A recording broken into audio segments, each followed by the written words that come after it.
So hello everybody, welcome to this important series of constraint motion. So again I'm repeating this idea that if in case you have not watched the previous videos, kindly watch lecture 2 for sure of constraint motion, because over there I have discussed something which I am going to use in every problem which we solve for constraint motion. So over here again we need to find a constraint relation between the velocity of block A or acceleration of block A and acceleration of block B.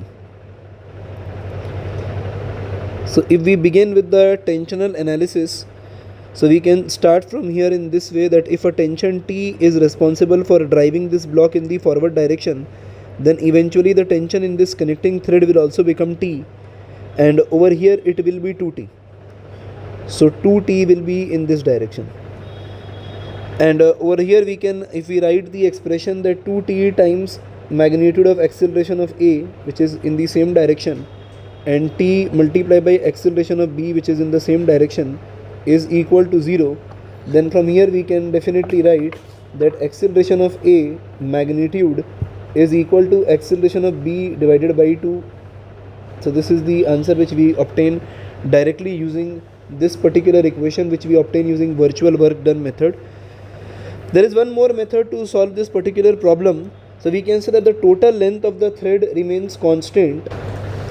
So if we are using this idea that the total length of the string remains constant, so if I consider that this point was the point where initially this pulley was, and this is the point where finally this pulley is, and the pulley has covered a distance x, so this is the first idea that we have.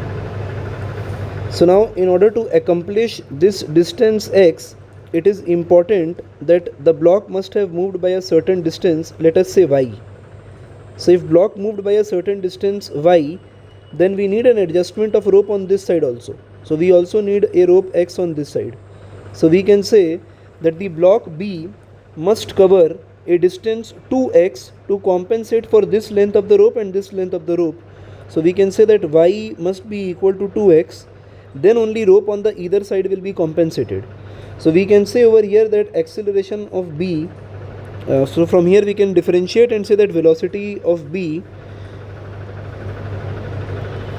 from here we can say that velocity of B is equal to twice velocity of A, and again on differentiating we can say that acceleration of B is equal to twice acceleration of A, or from here also we will end up with the conclusion that acceleration A is equal to acceleration of B in magnitude divided by 2. So we will get the same expression from this side also. So we can use using either technique, that is the total length of the thread remains constant, or by using tensional analysis and then doing dot product of T and V and then differentiate the expression for T and V, or we can directly say that we can just write dot product of T and A to get an equation from this method which we have used.